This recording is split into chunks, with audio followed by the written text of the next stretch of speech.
Well, it gives me great joy to welcome for this episode of What the Lux, David Arnold. David, thank you very much for doing this podcast. My pleasure. Thanks for having me. It's great. This is the first one we've done in New York. And Hopefully I won't scare you away for future ones. No, I don't think you will, just judging by the conversation we've had in prelude to starting filming. But as I was saying to you, it's really important to us to do them in person, not just because it's nice to have video footage, but there's just something about the conversational nature of being in person that changes the dynamic of the podcast. And it's far nicer. David, you've had a pretty amazing career from the Robb Report, a go-to publication for luxury lifestyle, travel, automotive, the whole lot, basically the ecosystem of luxury, into now sitting as a board member alongside Frederick Cuminal. Is that right? Yes. Tiffany? Correct. Just talk us through your journey, would you? So specifically with Lugano, when I moved on from the Robb Report after the third or fourth change in ownership over a really short period of time, I decided to do some consulting, which is the two choices that people have when they get out of their kind of day-to-day jobs is they either become real estate agents, which I had no interest in being, or they get into consulting. And so the notion was that I could help smaller brands that weren't part of one of the multinational conglomerates with their positioning, with their marketing, with their strategy, with their build of community, which is increasingly important, not just in luxury, but overall, and give them opportunities to not necessarily compete at the same level as an LVMH, but to be able to do interesting things for their customers that would retain their loyalty and potentially increase their sales. And so far, it's worked reasonably well. What kind of size, out of interest, what's the sweet spot where you can help transform or help put in place, I guess, the operational rigor? So I'm not sure that's the most relevant thing. I think it's more about the mindset and the interest and the desire to engage as opposed to continuing to do things the same way. And we've seen over the years a number of situations where the economy has shifted, mindset shifted, and a lot of companies have been left flat-footed and many can then disappear or got swallowed up by the larger brand. So they've got to have resources, they've got to have staff, they've got to be willing to invest in marketing, whatever iteration of marketing dollars that may be. So I would suggest it's probably companies that are doing north of 100 million. But if somebody came along and was doing 75 million that had opportunity, then I would certainly seriously consider it. And the key for me is that it's working with people whose company I enjoy. Let's cycle back a bit because I've got so many questions off the back of that. But just talk to us about your career. Where did it all start? What drew you to the world of luxury? Was it accidental? Was it intentional? It was accidental. So I started in my media journey in London working for the Daily Mail. Right. So I did that for a number of years. I then met my... the anti-luxury. Not then. Was premail.com. I mean, this is back in, they still had gas lamps on the streets. So it was quite some time ago. I then, on a business trip, came over to New York and was introduced to someone who I ultimately married. I was introduced to my wife on a blind date. We got married, and I moved here. Worked at Newsweek International. There will never be a blind date again, isn't it? There will never be a blind date again. It's sort of been kind of eradicated as a concept, isn't it? As many things have during COVID. Along with Cilla Black. Cilla Black. Whatever happened to her? I don't know. Representing somewhere up north in Blackpool. Tom Jones is around somewhere. I see him from time to time. Do you? Yes. He's got quite a following here. Has he? Tom Jones? Yep. I'm not surprised. Tom Jones. He's iconic. Engelbert's disappeared, but Tom's still here. I've distracted us. You have slightly. So we'll get back on track. So I worked at Newsweek International because that was really germane to my skill set, having worked in Europe and understanding the media landscape in Europe. There was a good opportunity for me to work there. I did that for a few years. Didn't love working in the media business in the US. It was very different than working in the UK. Took a sabbatical for a couple of years, got involved in a jewelry business. There's a theme here, which did not end well for me financially, and decided, you know what, advertising, sales and marketing is what I know. And so I went to the Hearst Corporation and started working on a publication called Town & Country, which is also the epitome of luxury. It's more old money than new money. And the issue for them was to try to change the perception of that brand. Interestingly, it's the second oldest publication in America. It started in 1846. So it's been around quite a while. Okay, it is basically the biography of American luxury. It is. And it was really a mirror for the rise and fall of the social classes over the years. So back in the day, it followed the Astors and the Vanderbilts and so on and so forth, the JP Morgans, and then it kind of moved forward as the market changed. In the 60s and 70s, they were the doyen of Palm Beach. Slim Aarons was their photographer, who's renowned. Iconic. Took some amazing photographs, most of which were published in the pages of Town & Country. It had a fall from grace. When I started, my timing was impeccable. They had kind of hit bottom, and I was part of the team that was able to help it resurrect the brand and to move forward and to grow. Did that for about 6 years. Then I got moved over to another Hearst publication called House Beautiful, which is interiors, obviously design, decor, very different from Town & Country, but interesting. Did that for 5 or 6 years, and then the Robb Report came calling. And to me, that was something that was an interesting opportunity, independently owned, had limited resources, had a lot of promise, but had a lot of interesting history. Started out life in the 70s as a newsletter for Rolls-Royce owners. When there was no social media, there were no emails. And so that was a way that people could communicate with each other through the pages of the Robb Report. Got sold a couple of times, and then the owner that I worked for was part of a group of publications that he acquired in the luxury space. But Robb Report really was the crown jewel. So that's how I kind of moved. Started Town & Country, which was luxury, House Beautiful, which was kind of a lateral move, and then arguably Robb Report, which is a step or two up. Yeah, I mean, I guess you started in a version of luxury that's really about living well and design, history, and heritage, and which I guess is quite a European. Well, is it European? I don't know. Is that? I think again the landscape is changing. The challenge that I have had over the years with luxury, when I was growing up in London, which was back in the 60s and early 70s, if you wanted to go into Asprey, you had a phenomenal store on the corner of Old Bond Street and New Bond Street. They had a revolving door. It was manned. It was very intimidating to walk into that store. If you didn't have money or felt that you had money, you wouldn't go and peruse the store. It just wasn't how luxury was sold. If you wanted to consume luxury, you had to go into one of a handful of locations. The luxury market was small, it was very focused. Not everybody could afford it, nor should they. And people worked towards acquiring items of luxury, whether it was a Patek Philippe or a Rolex or a Birkin bag or whatever, Chanel bag. Then it kind of exploded, and luxury became this enormous business where everybody, it seemed, just put the word luxury on their brand and said, we are a luxury brand. Had no pedigree, had no heritage, weren't creating things by hand, didn't really have the quality and the craftsmanship, but was very good at marketing and had the dollars to market.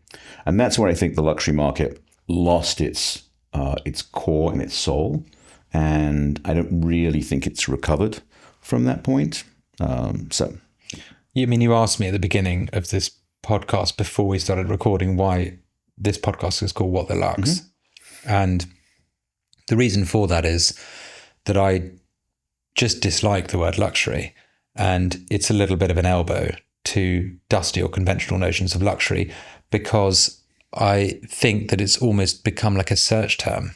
Yes. It's a way of just figuring out if something is well made or has design at its heart. What I really love, and what I believe most of the organizations we work with or who feature on this podcast love, is craftsmanship and also the soul of a thing. And the soul of a thing is kind of born when you value the aggregate of effort that's gone into making it.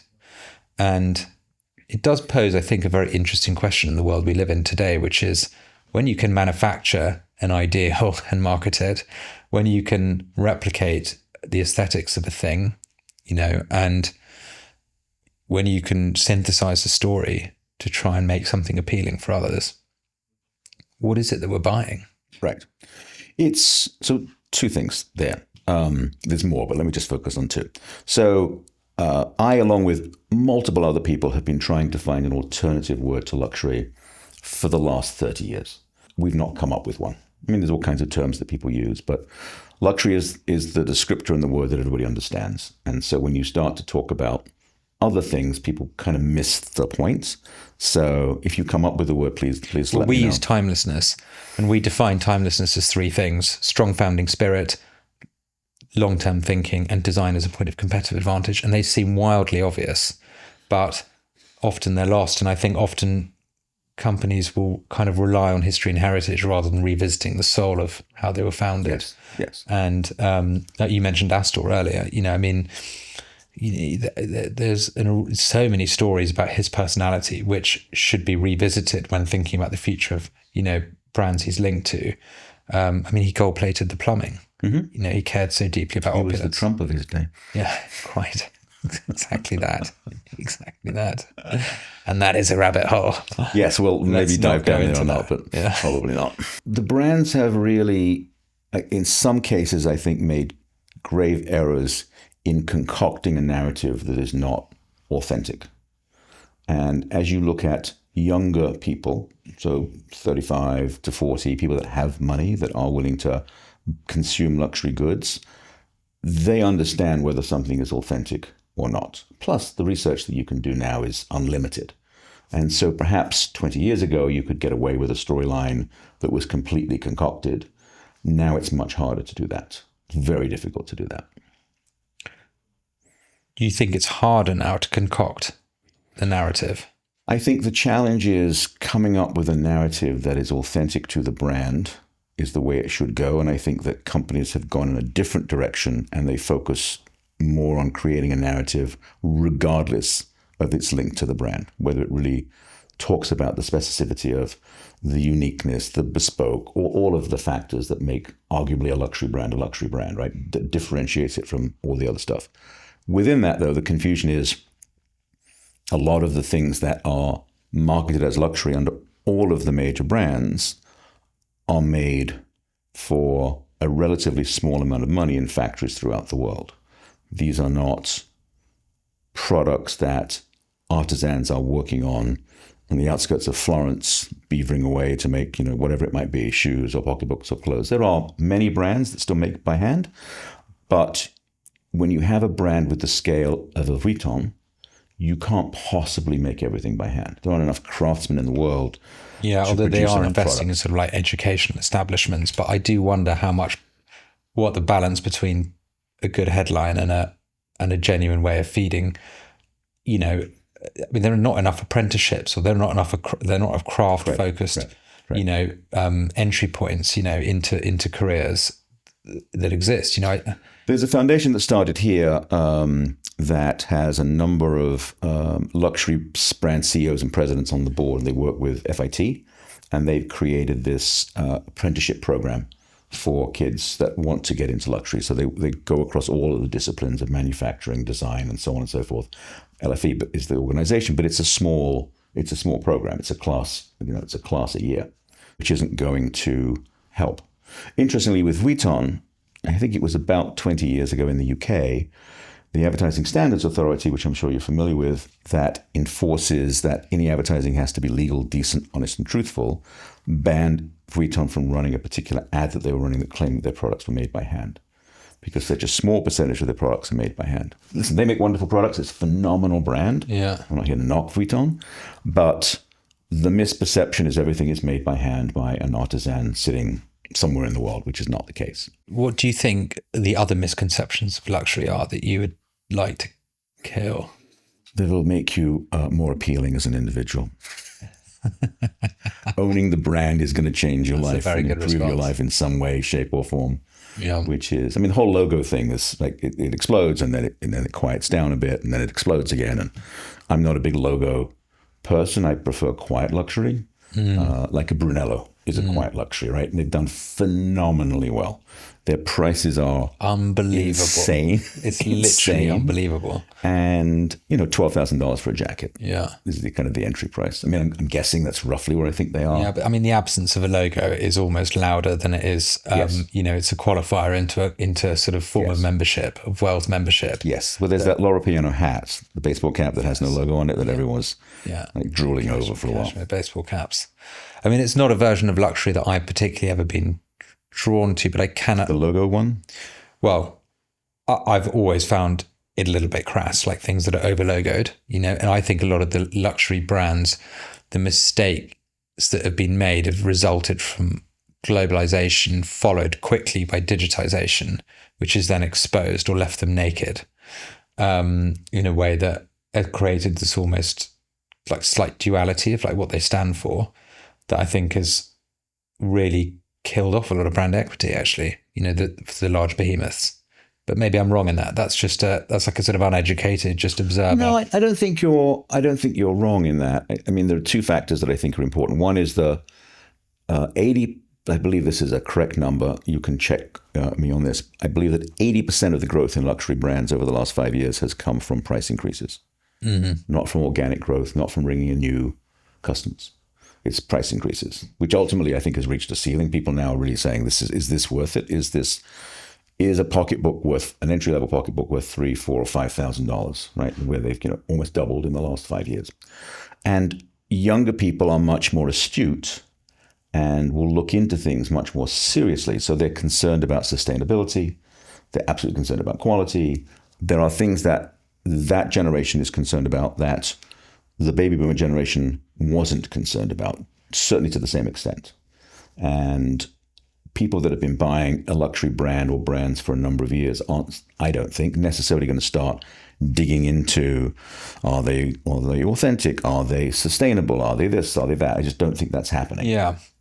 I mean, look, let's be honest, quality has gone down. The few hand-me-downs I was given that actually fit me still survive in my closet. And most of the luxury products I've bought over the last, from the Mr. Porters of this world or similar, have actually caused me deep levels of anger by just being so badly made they don't survive more than a year or two, in some cases. And I think people are sort of maybe perhaps a little enraged by like how normalized it's become to spend hundreds of dollars, thousands of dollars on a t-shirt or a shirt that actually isn't very well made. I don't understand people spending thousands of dollars on a t-shirt to begin with. Yeah. I really don't. I think that there are certain products that are absolutely worth buying in the luxury space. I think a great suit, made to measure, bespoke, tailored suit is rather than off the rack, is significantly better. If you can buy Berluti shoes, they're the best shoes you can possibly buy. But there's a price that comes with that. But Berluti, just staying on that brand for 1 second. So Berluti was, a shoemaker. They've always been shoemakers since, the 1700s. They got acquired by Louis Vuitton, who tried to turn them into a luxury brand that had a whole range of products. Suits, shirts, ties, everything. And it didn't go as well as I think they had expected it to go. They did get a bit of a bump at the last Olympics in France because they were kind of the official clothier of all the athletes there. They were the title sponsor. But to my mind, and I think many people of my generation, Berluti makes amazing shoes. Same way that Churches does, or John Lobb. John Lobb makes amazing shoes. What do you think it's like being one of many brands within a holding, not a holding company? I think it's like being one of 15 children. I think they're trying to get attention. They move people around. It's true at Richemont. It's certainly true at LVMH. People move around. They move from one brand to another. They're running a champagne house, and then they move them to run a ready-to-wear brand, and then they move them to run something else. So they do move people around. And whether that's part of the strategy to create executive management of the future, I suspect that's part of it. But I also think that the people that run the brands need to own the brands. They need to understand everything about the brand. They need to be involved in not the most minute decisions, but they need to have a macro approach to how the brand is going to market, whether it's through retail, whether it's through community events, whether it's through manufacturing, whether it's through products. I think they need to be involved in that. Are there any brands out there and you're just, these people are doing it right? This sets my heart on fire. Chanel and Hermes and Brunello. Yeah. Brunello so far haven't put a foot wrong. I'm sure they will at some point, but we talk about Chanel quickly, actually. Sure. It's quite interesting because, and I went quite deep on this actually because I did a talk recently to some of their teams, and it's obviously just been consistent and have not been buffeted by trends, and they are one of the few brands who haven't undermined their craft, their spirit, I think, in my opinion, and their and hence their, what their brand stands for. But there have been a lot of changes recently. And how do you think those changes have served the business of the brand? I don't see any significant change in dynamics. One of the benefits they have, and they have many, is the Wertheim family has owned that brand pretty much since the beginning. And they control the brand. They have a number of other interests and other investments in the luxury. They're very involved in the wine business, for example. They've invested seed money into a number of the independent luxury watch brands. They have a vision and they execute it flawlessly. So they're keeping an eye on the store. And I don't think that anything that they've done, certainly in the last 3-4 years, as there have been some changes, have had any negative impact on the brand. I think the challenge for Chanel is, like it is for many brands, is their pricing is getting a little out of the stratosphere of what I think people are willing to pay. Their pocketbooks are, I think, now the most expensive pocketbooks among the collection of luxury brands. How much is the pocketbook? Starting, I think, at about 6,000 or 7,000. It's just unbelievable. It really, I wonder sometimes if people have just become a little bit bored and have run out of ways to spend their money. You should feel good when you buy something like that, though. It does give you a bump. I guess it's the symbol of a thing, right? We're not really buying the thing. We're buying what it says about that moment. Yes. And, we're buying the ceremony of the thing as well, the buying process. I say this often, but it doesn't matter what product category you look in, there are unboxing video industries. And so what does that tell us? People care about the before and after.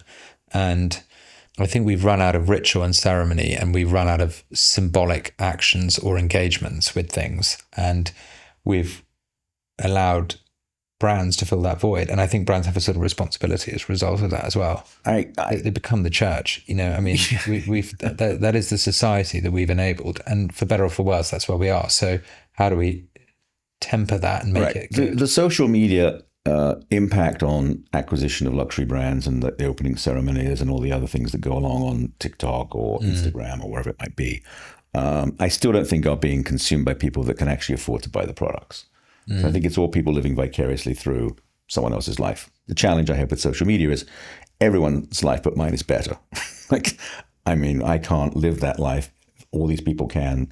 I don't understand how that all works. And I think it's created a lot of angst among Gen X, Gen Y, millennials. I think it's caused more problems than it's provided solutions. And we'll see how that changes in the years to come. Do you think that there will be a pushback?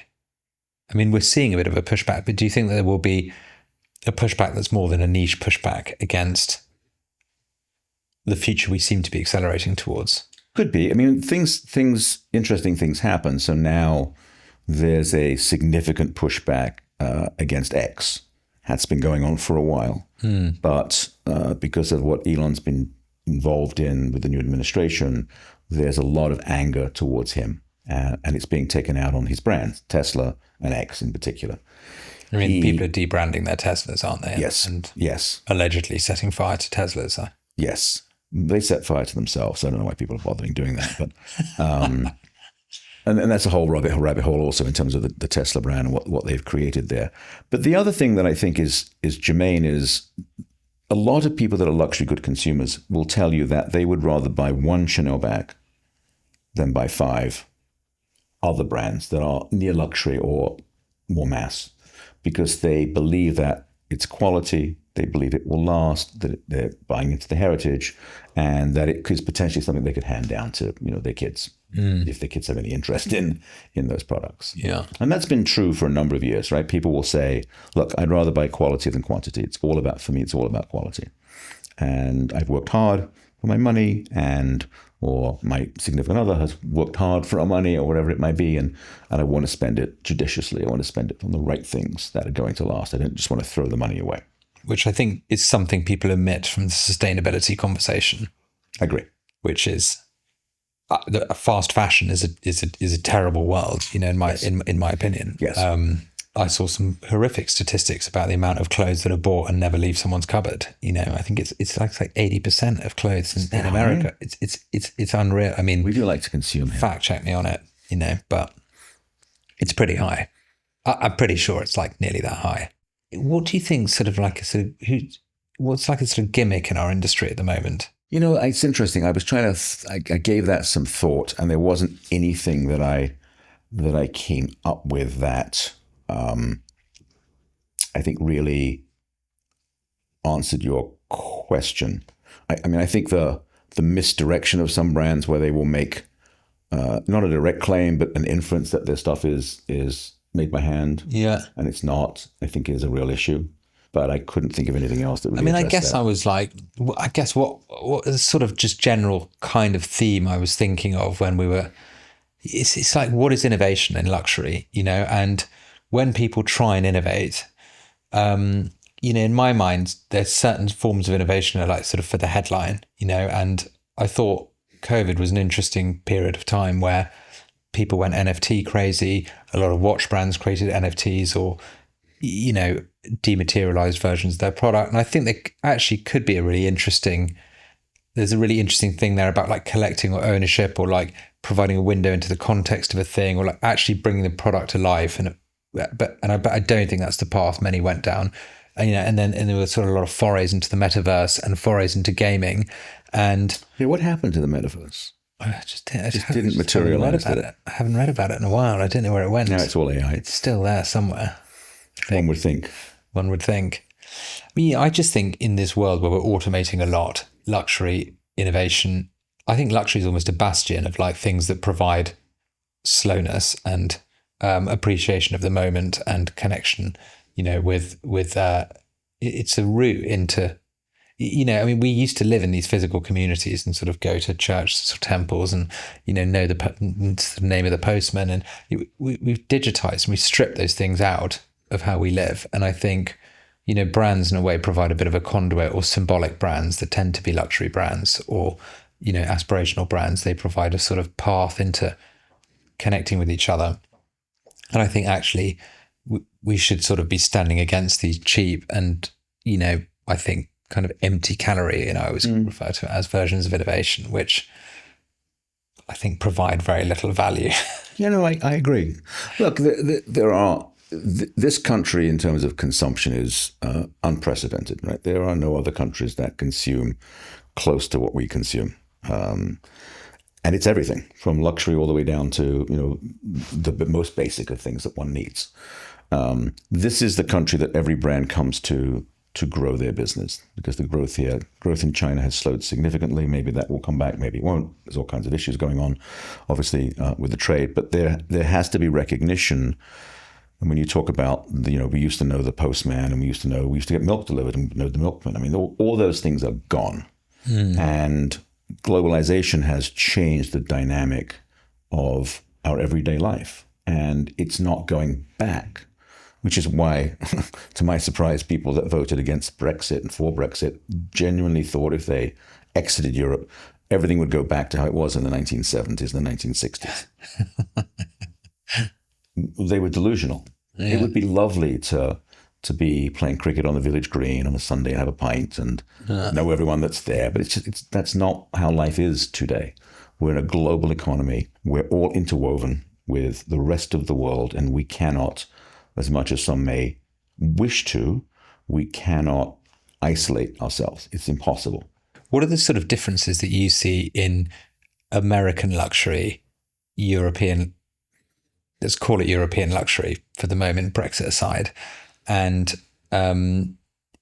sort of like luxury in Asia and Chinese luxury? And do you think they're coming closer together, or what are the sort of points of difference? I think Europe and the US are not in lockstep, but are fairly close. Okay. In terms of the products. The way people live their lives in Europe is intrinsically different from how people live their lives here, certainly in terms of urban areas. Living in Paris as opposed to living in New York is an entirely different experience. Living in London is an entirely different experience. Paris and London are more similar.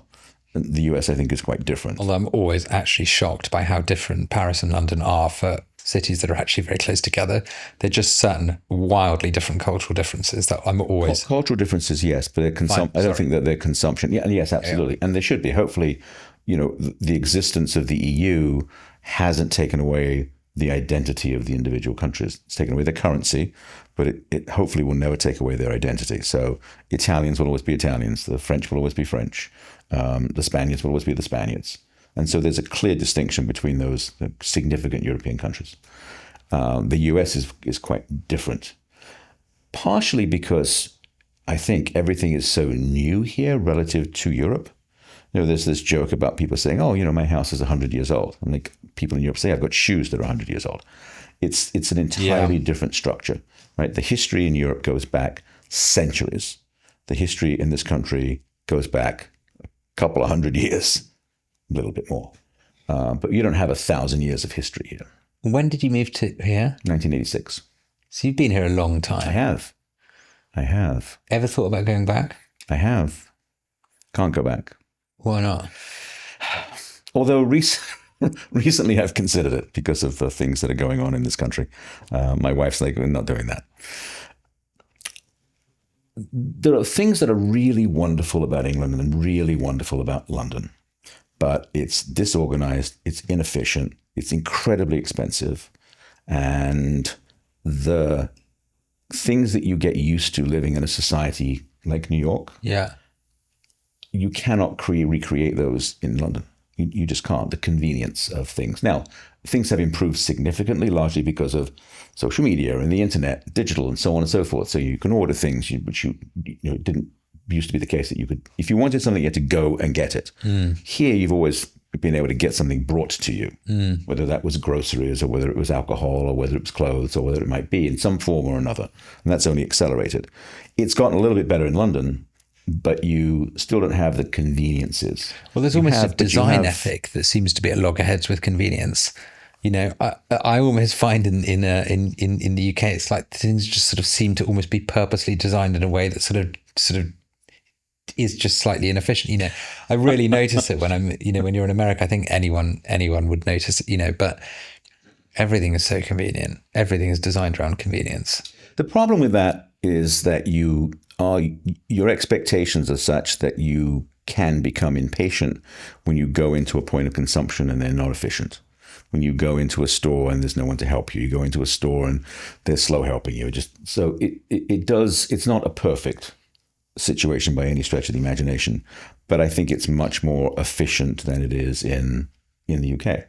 What are your thoughts on this sort of balancing of innovation and sort of heritage? I think heritage is really, really important. I think everything's grounded in that because by its very definition, it's where we all kind of came from, where products came from, and so on and so forth. I think you can innovate without tearing up everything and starting again.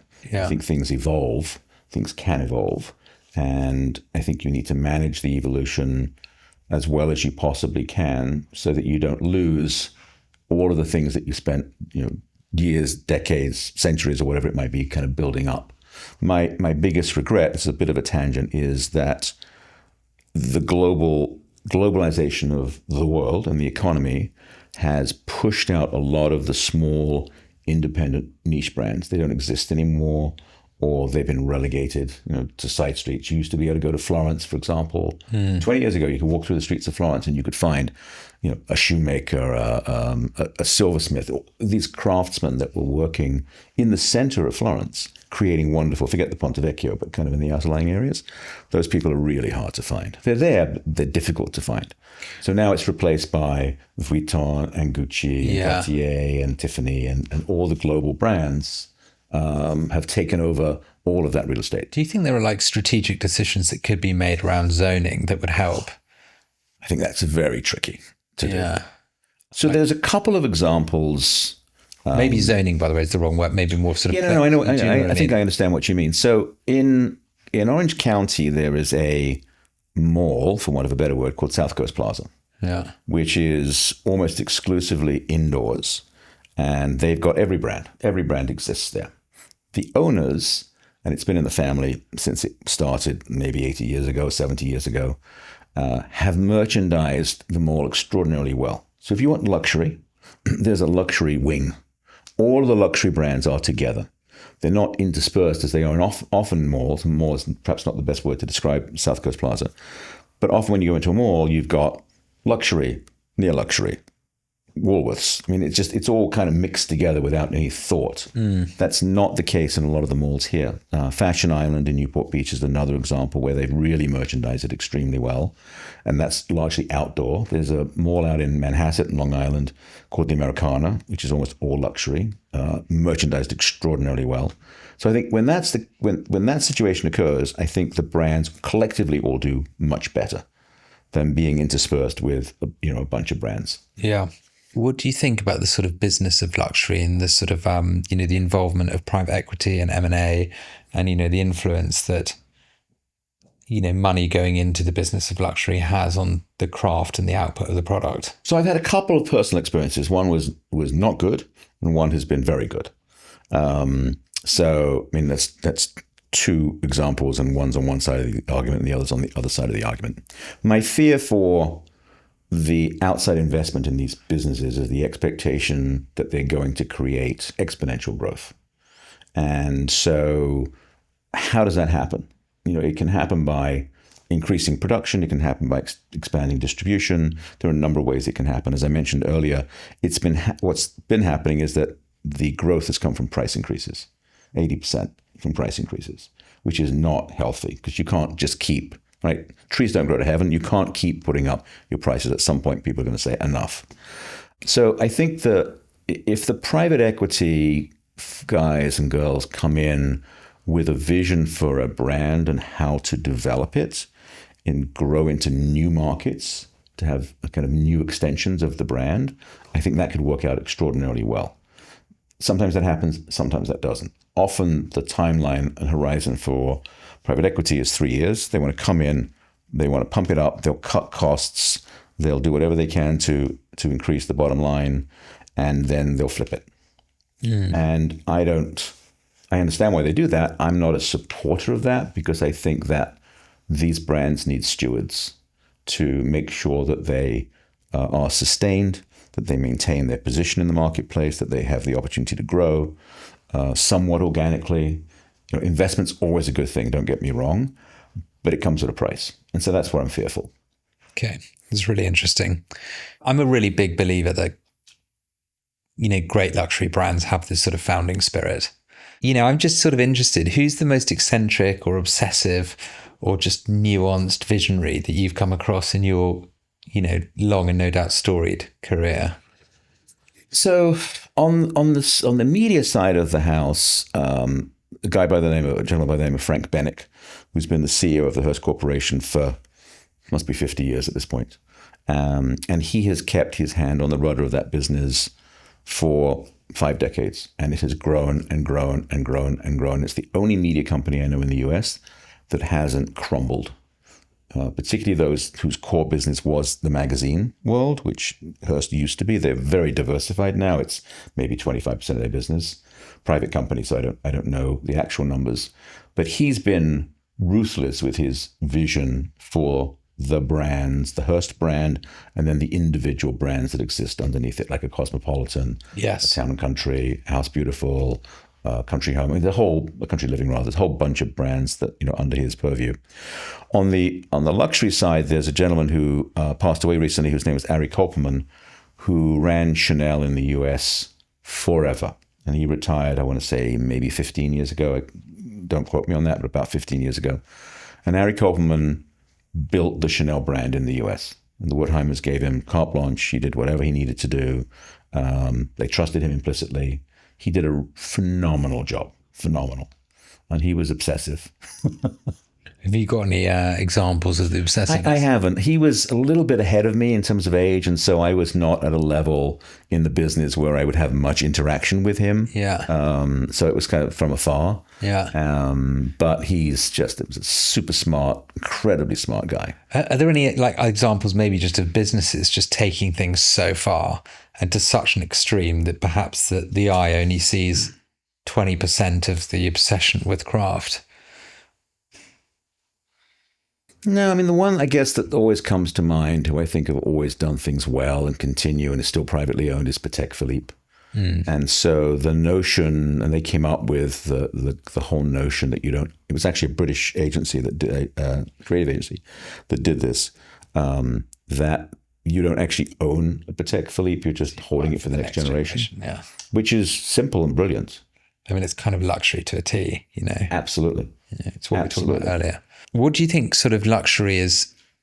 How do you think we're missing the mark today in the industry as a whole? I think they're missing out on cultivating younger, up-and-coming consumers. I think that they think about it. I think that they talk about it. I'm not sure that there's a concerted effort to really develop a younger consumer who's starting on their own path financially, is starting to do better, has the potential to become a customer, tomorrow or the week after. Patek, again, have always had this philosophy that they know all the watch collectors. They know every one of them. Now, they don't sell to the public. They only wholesale, right? So it's as with Rolex. So they don't have their own stores. They have branded stores that are owned by partners, whether it's Watches of Switzerland or Bucherer. They're owned in concert. They are concerned about bringing in new customers to the brand because they know that eventually the watch collectors they're going to tap out or they're going to die. It's the reality. Yes, yeah. Because the average age of a Patek collector is not young by any stretch of the imagination. So they're concerned, and I think some brands do it well. Some brands really have failed to ignite any interest among a younger, somewhat aspirational customer. I mean, do you think these large luxury behemoths will do well in the next 20 years? Well, they will continue to put up their prices. They will continue to expand. And so their sales will grow. Will their margins and their profits grow too? That's really debatable. But the new customer, do you think these large organizations with, big flagship brands will sort of survive in a market that's becoming, there's more transparency, there are more brands. But they're dominant. Right now, for example, Arnault, I read yesterday, is extending the retirement age that people can run companies and work at LVMH to 85. So he's not going anywhere. Listen, Ralph Lauren, actually, we haven't talked about Ralph. I don't know why that didn't pop into my head. So in terms of obsession, in terms of smarts, in terms of doing everything right, Ralph Lauren. And they have a very diverse business. So they've got, at the lowest end, they've got Polo. They've got Purple Label at the top end. They've got home. They've got fragrance. They've got all the accessories. And their ready-to-wear is hugely successful. They had some challenges a couple of years ago. The stock price took a dive, but they're back. And Ralph, as far as I know, is still approving every piece of creative and every design. They're just very solid, aren't they? Absolutely. They're just so solid. They're just quietly there, just doing their thing, being incredibly successful, with a very, involved voice, of a, familial voice, basically. Yes, yeah. Do you know what I mean? In fact, I don't, in terms of an American luxury brand, it's one of the few. When people ask you, well, what are the best luxury brands in America that are manufactured here? I struggle to come up with real luxury brands that are manufactured in this country. Everything's out of France or Italy or Switzerland. I guess it's because it represents, rather than necessarily just being all about history, it represents like an American way of life, and hence feels sort of as current today as it did 20 years ago. Yeah, I would agree. I think it's quite interesting. I mean, okay, so you think the luxury brands, the large ones that we're speaking of now, will they're sort of too big to fail, essentially. But what do you think? Luxury's been sort of quite recession-proof on the whole. Well, firstly, do you think we're likely to enter a recession? Yes. Yeah. Okay. If things continue in the direction that they're currently on, the whole tariffs issue, yes, the significant downsizing of government, which is not necessarily a bad thing. Again, this is a rabbit hole that we can get completely lost in, but the scale of it's a little scary. It is. And then the rolling back of all of the environmental controls about air and water and pollution and carbon footprint and so on and so forth, how that's all been reversed or is in the process of being reversed, I think is a real challenge, not just for us, but for everyone. I mean, the tariff situation is going to be problematic. It's insane. I mean, the folks from Champagne, which is largely LVMH, right? Yes. Hennessy. Yeah. They own most of the significant and successful champagne brands. 100% tariff on champagne. Yes. So a bottle of Dom Perignon at $220 or whatever the current price is going to become $440. No, It is just wild, actually, when you think about it, isn't it? and there's a belief among a large number of people that the tariffs are paid for by the exporter, which I still don't understand how people could even fathom that. Well, what do you think will happen? Do you think we'll just end up with different pricing everywhere? If all the tariffs happen, if this is not just a negotiating tactic and it's all going to get reversed because one day it's in, the next day it's out. I mean, everyone's got a little bit of kind of whiplash from the back and the forth. I think that some of the exporting companies will absorb part of the tariff, and some of the importing companies will pay part of the tariff. Yeah, I mean, you can't have like huge price volatility. No, but you're going to end up with at least a 10, if not a 15% price increase on all of this stuff. And then inflation's going to be back in, the conversation, whereas it's been largely out of the conversation in the last 6 months or so, running at about 3%, give or take. Yeah, I mean, debt needs to come down to 3%. I mean, I'm a big follower of Ray Dalio, who I think is just there's a knowing smile there. No, I agree. But I mean, I just think, I think he's got a very, very good handle on where we are as a society and a global economy, purely because he widens the aperture and looks beyond his lifetime, and I think very few, people who are part of the actual market, and Warren Buffett's another one. Yes. I just find Dalio's study of history remarkable because it accounts for emotion as much as it does for raw economics, and I think sometimes people tend to look at either one or the other, I mean, Jamie Dimon came out last week, and Jamie's, I guess, not to quote him, not to say this directly because I'm not 100% sure, but I believe that at his core is a Democrat. Yeah, was supportive of Trump once he took office. It wasn't very supportive during the first administration, first term, but he came out last week and said the current policies are going to ruin the economy and drive us into a recession. Do you think I'm moving to America at a very bad time? Hopefully it will have bottomed out by the time you get here. I wouldn't come in the next couple of weeks. What's going to happen in the next couple of weeks? This is just off. No, I just think that the volatility of the market's down about 4%. People will tell you that their investment portfolio is down, somewhere between 3 and 5%. Yeah. Some more, some less, but that seems to be kind of the sweet spot. That's a lot of money. Now, reality is you can't look at the market in any given snapshot of a day or a week or a month. You've got to look at it over time because most people invest for the long term. And if you're investing for the short term, then you shouldn't be putting money at risk. It should be in bonds and Americans are like, there's a culture of investing in stock market. I mean, yes, it's very seasoned. Very much so.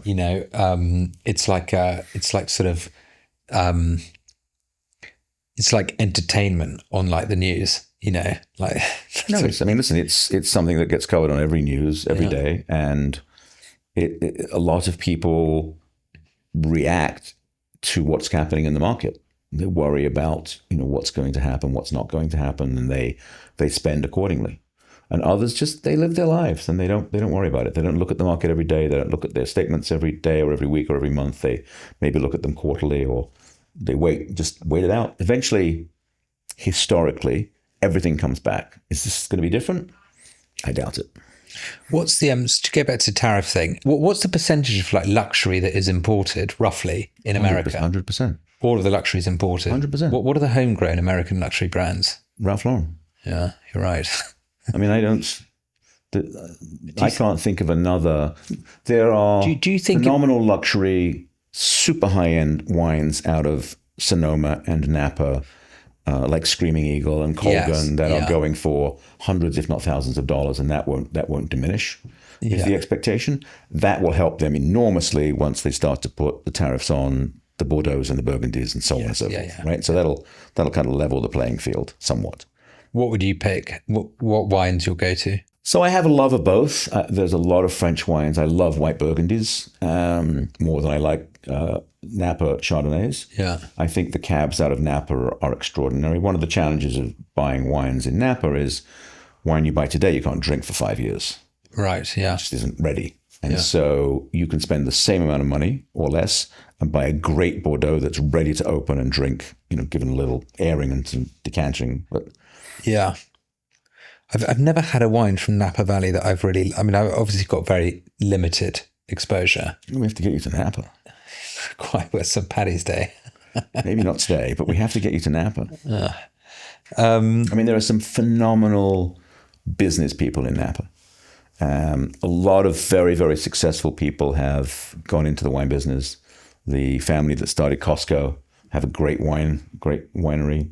There's a whole ton of people that did really well in a business, made a fortune. And so the joke always is, how do you make a small fortune in Napa? As you start with a large fortune, right? Because it's not necessarily the most lucrative That's quite business, funny. but it's a passion. Do you think there's a likelihood that there will be the desired effect through all of this of encouraging homegrown US luxury? No. No. The thing that I don't understand, and I'm not an economist, and so maybe I'm just kind of completely missing the point here. From my understanding, so there's reciprocal tariffs, right? There are countries that have tariffs on American goods that are being imported. Yeah. In many cases, these are, particularly in Canada and Mexico, there's a trade agreement that was negotiated by Trump. And in many cases, it's to protect a local industry. So the dairy industry in Canada, which is relatively small, is protected by the tariffs. There are things in Europe that are protected by the tariffs. And there are things that have had tariffs put on them here. But if you create these massive tariffs on steel and aluminum, we can't produce the necessary amount of aluminum. There aren't the smelters, there aren't the factories, they don't exist. And you can't build them over a weekend or over months. It takes years to develop this. The argument over the price of petrol, of gas, is that it's volatile because it's based on the commodity price of oil, but it's also based on the capacity refinement that we have in this country. And I don't think they've built a new refinery in 60 years. So you can't suddenly produce more petrol, more gas for the cars because you can't process the oil. You just don't have the capacity to do that. Similarly, to say that we're going to rebuild the chip industry, computer chip industry here, which was part of the CHIPS Act that Biden got through during his administration, that Trump's trying to unravel and do it differently, which is all well and good. But to create clean rooms and factories and environments where you can create advanced chips is not easy. It's really, really complicated. So in the interim, they're going to slap a tariff on all the chips coming in theoretically from Taiwan. So anything you assemble here or make here that requires chips is going to go up in cost. And who's paying for that? Ultimately, the consumer is going to pay for that. It's pretty wild. I mean, maybe I'm just completely missing the point. I don't get it. I don't think so. It's quite wild. It's insane. It's like a very surreal. It is. Very surreal. Every day, it's exhausting. Yeah. I think part of the strategy is that he's just throwing so much spaghetti at the wall. Yeah. That people are like, I just can't deal. I'm going to just tune out. I'm going to stop watching the news. I'm going to hide under my duvet, and I'm just not going to get out of bed in the morning. It's a bit like it is like watching a reality TV show. It's like watching a car crash. Yeah. It is absolutely a reality TV show. Yeah. People are cast based on how they look, not their abilities. It's very strange. David, we always ask our guests the same 4 questions. And the first one is, what would you change about the luxury industry? If you could change one thing tomorrow, what would you change? I would change their approach to marketing to the younger consumers. Okay. And to the emphasis on quality, sustainability, authenticity, because those are the things, and heritage, because those are the things that matter. That's what differentiates a luxury brand. What concerns you about the world we're leaving the next generation? Well, pretty much everything. I mean, in the environment, climate change is something that worries me the most. And then also the way immigration has been heading in the last post 9/11. When we reacted to the events on 9/11, it unsettled a region of the country. And I think the ramifications are still being felt 20 years later, 24 years later. We'll just expand on that briefly. So we went and we basically bombed the life out of many countries in the Middle East. We overthrew dictators, whether it was in Iraq or we tried in Syria, or whether it was Libya. And as egregious as those individuals were, they maintained a certain equilibrium in the marketplace. And there's so many sects and segments in these countries that it's almost impossible to unite them under one common umbrella. I'm not a fan or in favor of dictators, but it worked in those countries. And so by destroying most of Libya, by destroying most of Syria, by destroying most of Iraq, and now you've got the situation in Gaza, the West Bank, Palestine, you've got millions of people that have been displaced, that are traveling throughout Europe and trying to find some safe haven. And the countries just can't manage it. They can't absorb the volume of immigration that's happening. Nothing's been like this since maybe World War II. If you had to give it a job tomorrow, what would you do? And if I had to give up your job tomorrow. So I did that at Robb Report. I left the Robb Report and I was like, my wife and I were like, great, we're going to hang out and we're going to do things and we're going to travel and so on and so forth. And we couldn't fill our days. We both worked our entire lives. My wife's in the same business and works with me in the Arnold Luxury Consulting.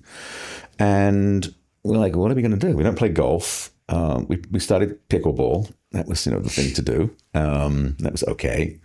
We go to museums, we go to shows. But it's hard to fill, 18 hours a day, 7 days a week when you're not working, you're not doing something. And so to some extent, we've defined ourselves by our jobs, by our careers. And that was another reason why the luxury consulting business seemed to be something interesting, because we could do it 2 days a week, 10 hours a week, 20 hours a week, whatever we chose to do based on the businesses and the contracts that we were working on. There's been some times when we're completely overwhelmed with the amount of work that we have, and other days we're like, what are we going to do today? We have nothing to do, right? So it's a contrast, which is I think true for many people in the consulting, independently in the consulting business, not for a Bain or... Well, it's called the consultant's curse, actually, isn't it? It's the desire to constantly be like a part of the equation. Yes. Yes. And relevant. There was a term that I hadn't heard before, which just struck me as being very germane, which is not VIP, but PIP, previously important person. And so, not that I consider myself to ever be a VIP, but I was certainly involved, engaged, and kind of in the thick of things. We both were. And now we're kind of on the periphery, like looking in, like over the hedge, like over the red velvet rope. So, okay. So what I can deduce from that is that if you did have to give it your job tomorrow, it certainly wouldn't be to play golf. No, absolutely not. And then look, my last question, David, and thank you so much for your time, is what excites you about the next 5 years?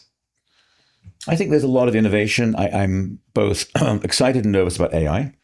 I think that can potentially solve some significant issues if it's used properly.